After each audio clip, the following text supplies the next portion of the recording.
Hello ನಮಸ್ಕಾರ. ನೀವು ನೋಡ್ತಾ ಇದ್ದೀರಾ ಸಂಗೀತಾಳ ಮನೆಪಾಠ YouTube channel. So once again welcome back to my etymology series. So ನಾನು ಎಟಮಾಲಜಿ ಲಾಸ್ಟ್ ವಿಡಿಯೋದಲ್ಲಿ ನಾನು ನಿಮಗೆ ಅರಿಥಮೆಟಿಕ್ ಹೇಗೆ ಬಂದಿತ್ತು ಅನ್ನೋದನ್ನು ತಿಳಿಸ್ಕೊಟ್ಟಿದ್ದೆ. ಸೊ ಇವತ್ತು ನಾನು next part of mathematics, that is algebra, ಆ ವರ್ಡ್ ಹೇಗೆ ಬಂದಿದೆ ಅಂತ ಅದರ ಎಟಮಾಲಜಿನ ಹೇಳಕ್ಕೆ ಇವತ್ತಿನ ವಿಡಿಯೋ. ಸೊ ನಾವು ಇಷ್ಟು ದಿವಸ ನೋಡಿದ್ದೂ ಕೂಡ ಗ್ರೀಕಿಂದನೇ ಬಂದಿತ್ತಾಗಿತ್ತು. ಬಟ್ ಆಲ್ಜಿಬ್ರಾ ಅನ್ನೋ ವರ್ಡು ಅರೇಬಿಕ್ಕಿಂದ ಬಂದಿದೆ. ಸೊ ಹೇಗೆ ಅಂತ ಹೇಳಿದ್ರೆ, ಹೇಗೆ ಬಿಡಿಸ್ತೀವಿ ಇದನ್ನು ಅಂದರೆ, ಅಲ್ ಪ್ಲಸ್ ಜಬ್ರ ಅಂತ ಹೇಳಿಬಿಟ್ಟು, ಅಲ್ ಪ್ಲಸ್ ಜಬ್ರ ಅಂತ ಹೇಳಿದ್ರೆ ಕಂಬೈನಿಂಗ್ ದ ಬ್ರೋಕನ್ ಬೋನ್ಸ್, ಅವಾಗ ಅದಕ್ಕೆ ಯೂಸ್ ಮಾಡ್ತಾಯಿದ್ರು. ಅವಾಗೆಲ್ಲ ಹೇಗೆ ಅಂತ ಹೇಳಿದ್ರೆ, ಮ್ಯಾಥಮೆಟಿಕ್ಸ್ ಅಂದರೆ ಕೌಂಟಿಂಗನ್ನೆಲ್ಲ ಈ ಪ್ರಾಣಿಗಳು, ಮೂಳೆಗಳು ಏನು ಆಗಿನ ಕಾಲದಲ್ಲಿ ಸಿವಿಲೈಸ್ಡ್ ಆಗಿಲ್ಲದೆ ಇರೋ ಕಾಲದಲ್ಲಿ ಹೇಗೆ ಬಿದ್ಕೊಂಡಿರ್ತಿತ್ತು ಕಾಡಲ್ಲೆಲ್ಲ ಸಿಕ್ಕಾವಾಗ, ಅಲ್ಲಿ ಹಾಗೆ ಅವ್ರು ಎಜುಕೇಟ್ ಮಾಡ್ಕೊತಾ ಇದ್ರು. ಸೊ ಆ ಟೈಮಲ್ಲಿ ಬೋನ್ಸ್ ಎಲ್ಲ ಇರೋದು. ಸೊ ಈ ಥರ ಡಿಫ್ರೆಂಟ್ ಕೈಂಡ್ಸ್ ಆಫ್ ಥಿಂಗ್ಸ್ ಇರೋವು. ಸೊ ಅದರಿಂದ ಕೌಂಟ್ ಮಾಡ್ತಾಯಿದ್ರು. ಸೊ ಅವಾಗ ಎಲ್ಲೋ ಬಂದಿದ್ದ ವರ್ಡ್ ಅನಿಸುತ್ತೆ, ಕಂಬೈನಿಂಗ್ ಬ್ರೋಕನ್ ಬೋನ್ಸ್ ಅಂತ ಹೇಳ್ಬಿಟ್ಟು. ಸೊ ಅದನ್ನೇ ನಾವು ಮ್ಯಾಥಮೆಟಿಕ್ಸಲ್ಲಿ ಆಲ್ಜಿಬ್ರಾ ಆಗಿ ತೊಗೊಂಡಿದ್ದೀವಿ ಇವತ್ತು. ಅದರ ಒಂದು ಅರ್ಥ bones, combining the broken bones.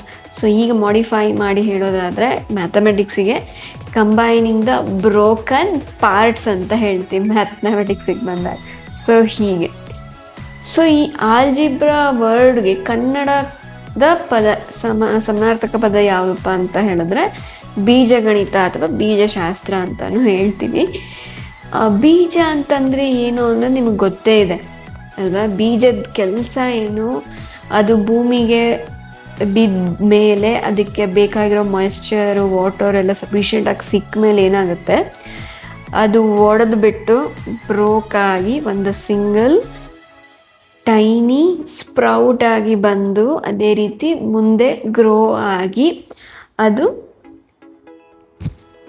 ಗಿಡ ಆಗುತ್ತೆ. ಅದೆಲ್ಲ ನಮಗೆ ಗೊತ್ತಿದೆ. ಸೊ ಹಾಗೆ ಬಂದಿರೋದು. ನಾನು ಹೇಗೆ ಇಂಗ್ಲೀಷಲ್ಲಿ ಬಂದಿರೋ ಪದದ ಮೀನಿಂಗ್ ಹೇಳಿದ್ನೋ, ಇದರ ಅರ್ಥನೂ ಅದೇ. ಅದಕ್ಕೆ ಇದನ್ನು ಬೀಜಗಣಿತ ಅಥವಾ ಬೀಜಶಾಸ್ತ್ರ ಅಂತಲೇ ಇಟ್ಟಿದ್ದಾರೆ. ಬೀಜಗಣಿತನ ನಾವು ಯಾವುದೇ ಸಂಸ್ಕೃತದಿಂದನೇ ಬಂದಿದೆ. ಗಣಿತ ಅನ್ನೋ ಪದನೂ ಸಂಸ್ಕೃತದ್ದೇ. ಸೊ ಹಾಗಾಗಿ ಅದು ಸಂಸ್ಕೃತದಿಂದನೇ ಬಂದಿದೆ ಡಿಫಾಲ್ಟ್ ಆಗಿ ಅಂತಲೇ ತಗೊಳ್ತೀವಿ. ಬಟ್ ನಾನು ಹೇಳಿದಾಗೆ ಬೀಜಗಣಿತ ಅದ ಪದದ ಅರ್ಥ ಹೇಗೆ ಮುರಿದ ಭಾಗಗಳನ್ನು ಜೋಡಿಸುವುದು ಅಂತ ಅರ್ಥ ಬರುತ್ತೆ. ಹೇಗೆ ಬೀಜ ಭೂಮಿಗೆ ಬಿದ್ದು ಒಡ್ಕೊಂಡು ಮೇಲೆ ಒಂದಾಗಿ ಬರುತ್ತಲ್ಲ, ಅದು ಅದೇ ರೀತಿ ನಾವು ಗಣಿತದಲ್ಲಿ ಹಾಗೆ ಮಾಡ್ತೀವಿ. ಸೊ ಈ ವರ್ಡನ್ನು ಯಾರು ಕೊಟ್ಟರು ಅನ್ನೋದು ಇದೆ ಆ್ಯಕ್ಚುಲಿ. ಈ ಅಲ್ಜಬ್ರ ಅಂತ ಏನು ನಾನು ಫಸ್ಟ್ ಹೇಳಿದೆ, ಅದರಿಂದ ಆಲ್ಜಿಬ್ರಾ ಆಯಿತು ಅಂಥೇಳಿ. ಇದನ್ನು ಕೊಟ್ಟಿರೋರು 9ನೇ ಶತಮಾನದಲ್ಲಿದ್ದಂತಹ ಅರೇಬಿಯಾದ ಪ್ರಸಿದ್ಧ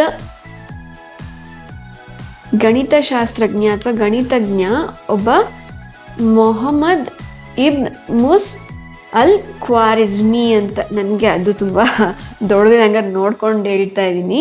ಮೊಹಮ್ಮದ್ ಇಬ್ನ್ ಮಸ್ ಅಲ್ ಖ್ವಾರಿಜ್ಮಿ ಅಂತ ಹೇಳುವಂಥ ಒಬ್ಬ ಪ್ರಸಿದ್ಧ ಗಣಿತಜ್ಞ ಈ ಅಲ್ ಮತ್ತು ಜಬ್ರಾದಿಂದ ಆಲ್ಜಿಬ್ರಾ ತೊಗೊಳ್ತಾ ಇದ್ದೀವಿ ಅಂತ ಅವರೇ ಪ್ರಪೋಸ್ ಮಾಡಿರೋವಂಥದ್ದಾಗಿರುತ್ತೆ. ಇದೇ ಮುಂದುವರೆದು ಆಲ್ಜಿಬ್ರಾದಿಂದನೇ ಮುಂದುವರೆದು ಮತ್ತು ಆಲ್ಗಾರಿದಮ್ ಅಂತಲೂ ಆಗತ್ತೆ. ಅದನ್ನು ನಾವು ಕಂಪ್ಯೂಟರ್ ಸೈನ್ಸಲ್ಲಿ ನೋಡ್ತಾ ಹೋಗ್ತೀವಿ. ಅಷ್ಟು ಮುಂದಕ್ಕೆ ಹೋಗಲ್ಲ, ಈಗ ಆಲ್ಜಿಬ್ರಾದಲ್ಲೇ ಇರ್ತೀನಿ.